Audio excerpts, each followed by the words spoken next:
एक पेड़ पे एक चिड़िया रहती थी जिसका एक छोटा सा बच्चा था। वो अपने बच्चे को बहुत प्यार करती थी। बच्चे को छोड़ के ना जाना पड़े इसलिए अपने अंडे से बच्चा निकलने से पहले ही उस चिड़िया ने बहुत सारा खाना जमा कर लिया था। लेकिन इसके बाद भी खाना खत्म होने वाला था। तभी वो चिड़िया अपने दिल ही दिल में सोचने लगी, अब तो मुझे खाना ढूंढने जाना ही पड़ेगा। मेरे बच्चे का आँख तो निकल आया है पर वो उड़ नहीं सकता है। पर अकेले कैसे छोड़ूं, कुछ हुआ तो क्या होगा। ये बात सोचकर चिड़िया दिल ही दिल डर गई। लेकिन उसके पास और कोई रास्ता नहीं था, इसलिए वो अपने बच्चे को कहती है, बेटा तुम थोड़ा ध्यान से रहना, मम्मा आपके लिए खाना लेने जाएगी और जल्द ही चली आएगी। चिड़िया ये बात अपने बच्चे से बोलकर निकल पड़ी खाना जुगाड़ करने। इधर उधर घूमते हुई वो सोचती है, थोड़ा देर क्यों ना हो जाए, लेकिन ज्यादा खाना लेकर घर जाऊंगी कि रोज रोज खाने की तलाश में निकलना नहीं पड़ेगा। ये सोचते हुए वो बहुत सारा खाना जमा करने लगी। उधर एक चील बहुत दिनों से चिड़िया के बच्चों पे अपनी बुरी नजर गड़ाए हुए था और आज जब उसने चिड़िया को घोंसला छोड़ के जाते हुए देखा तो उसे मौका मिल ही गया। आखिर वो दिन आ ही गया। आज मेरा सपना पूरा होगा। चिड़िया के बच्चे को खा के मेरा दिल शांत होगा। चिड़िया बहुत समय बाद जब खाना लेकर लौटती है तभी वो देखती है उसका घोंसला पूरी तरह से खाली था। उसका बच्चा वहाँ नहीं था और वहीं पे एक चील बैठा हुआ था। तभी चिड़िया बोलती है, मेरा बच्चा कहाँ है, तुमने उसके साथ क्या किया, बोलो कहाँ है मेरा बच्चा। अरे चुप कर, ज्यादा पचर पचर मत कर। तेरा बच्चा अभी तक ठीक ही है और ठीक ही रहेगा जब तक तू मेरी बात मानेगी। कहाँ पर है मेरा बच्चा, वो ठीक है ना, तुम जो बोलोगे वो मैं करूँगी, मगर मेरे बच्चे को कुछ नहीं होना चाहिए। बच्चा मेरे पास ही है, ठीक ही है। अगर तू मुझे रोज खाना ला के देगी तभी वो ठीक रहेगा। खाना खाना कैसे लाऊंगी, मैं तो छोटी पंछी हूँ, तुम्हारे जैसे बड़े पक्षी का खाना कैसे जमा करूंगी। मुझे नहीं पता।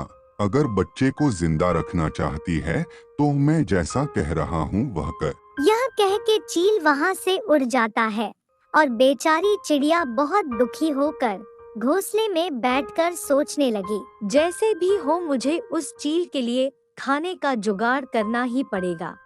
अगले दिन से चिड़िया चील के लिए खाना ढूंढने के लिए निकल पड़ती है। पूरा दिन इधर उधर घूमकर जो खाना मिलता वो जमा करती और फिर चील के लिए ले जाती है। दिन भर की मेहनत के बाद चिड़िया थक कर रात को अपने घोंसले में जाके सो जाती है। ऐसे ही कुछ दिन गुजर जाता है लेकिन वो अपने बच्चे से नहीं मिल पाती है।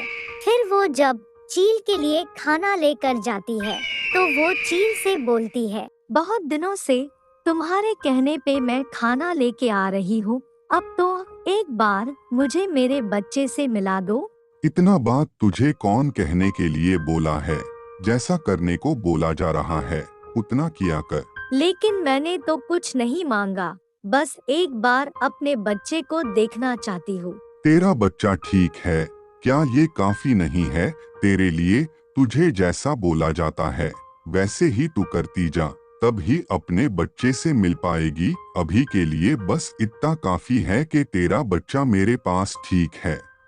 चल अब जा जा निकल, आराम से मुझे खाने दे। चील की बात सुनकर चिड़िया वहाँ से चली गई और नदी के किनारे जाकर खुद से बातें करते हुई रोने लगी। क्या पता मैं कभी अपने बच्चे को देख पाऊंगी भी या नहीं, मैं क्या करूं, मैं तो कुछ कर भी नहीं सकती। चिड़िया खुद से बातें करते करते रोई ही जा रही थी। तभी ये सब देखकर एक कबूतर वहाँ आता है। क्या हुआ चिड़िया, तुम क्यों रो रही हो, क्या मैं तुम्हारी कोई मदद कर सकता हूँ। मैं जो मुसीबत में हूँ उससे मुझे कोई नहीं निकाल सकता है। फिर भी बोलो, क्या पता मैं तुम्हारी कोई मदद ही कर दूं या फिर तुम्हारा दिल हल्का हो जाए बोलकर। कबूतर की बातें सुनकर चिड़िया ने रोते हुए सारी बातें बताई फिर चिड़िया की सारी बातें सुनकर कबूतर चौंक गया। बाप रे, तुम्हारे साथ तो धोखा हुआ है। तुम्हारे बच्चे को वो ना जाने कितने दिन पहले खा चुका है। उसने मुझे भी ऐसे ही धोखा दिया था। मेरे बच्चे को भी वो खा गया था। तब मैं बस दुखी हो गया, मगर कुछ कर नहीं सका। लेकिन तुम्हारी बातों से इतना तो पता चला कि वो चील अभी तक नहीं बदला। ये सारी बातें सुनकर चिड़िया और भी रोने लगी। तुम उदास मत हो, मैं तुम्हारे साथ हूँ। बदला तो हमें लेना पड़ेगा कि फिर वो चील आगे किसी और का कोई नुकसान ना कर सके। तुम बोलो मुझे क्या करना होगा? मैं उस चील से बदला लेकर रहूंगी। हम लोग किंग कोबरा के पास जाएंगे। पता है वो बहुत खतरनाक है, मगर हम लोगों के पास कोई और रास्ता नहीं है। हम लोगों को यही करना पड़ेगा। फिर अभी चलो दोस्त, मैं और नहीं सहन कर सकती हूँ। मेरे बच्चे को कितना दर्द हुआ होगा। मुझे बदला लेना ही है। अब उस चील का अंत करीब है। फिर वो दोनों आपस में सारी बातें करके किंग कोबरा के पास जाते हैं। किंग कोबरा अपनी गुफा पे आराम कर रहे थे। कबूतर ने हिम्मत जुटाकर उसे बुलाया। किंग कोबरा, हमें मदद की बहुत जरूरत है। हमारी मदद करो। हम बहुत मुसीबत में पड़ गए तो तुम्हारे पास आए हैं। तुम्हारे पास आके कोई जिंदा नहीं बचता है, यह भी जानकर फिर भी हम तुम्हारे पास मदद के लिए आए हैं। हमारी मदद करो किंग कोबरा, हमारी मदद करो। क्या हुआ है? ऐसा कौन सा मुसीबत आया है जो तुम लोग जिंदगी हाथ में लेके मेरे पास आए हो? हमें सब कुछ बताओ। अगर संभव होगा तो हम तुम्हारी मदद जरूर करेंगे। कबूतर और चिड़िया ने सारी बात किंग कोबरा को बताया। चील की हर एक वो नाइंसाफी की दास्तां दोनों ने किंग कोबरा के सामने रख दी। कबूतर और चिड़िया की सारी दर्द भरी दास्तां सुनकर किंग कोबरा को भी दया आ गई।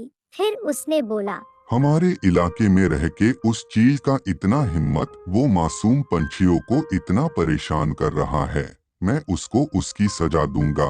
तुम लोग जैसे भी हो उसको इधर लेके आओ, उसके बाद हम उसको सजा देंगे।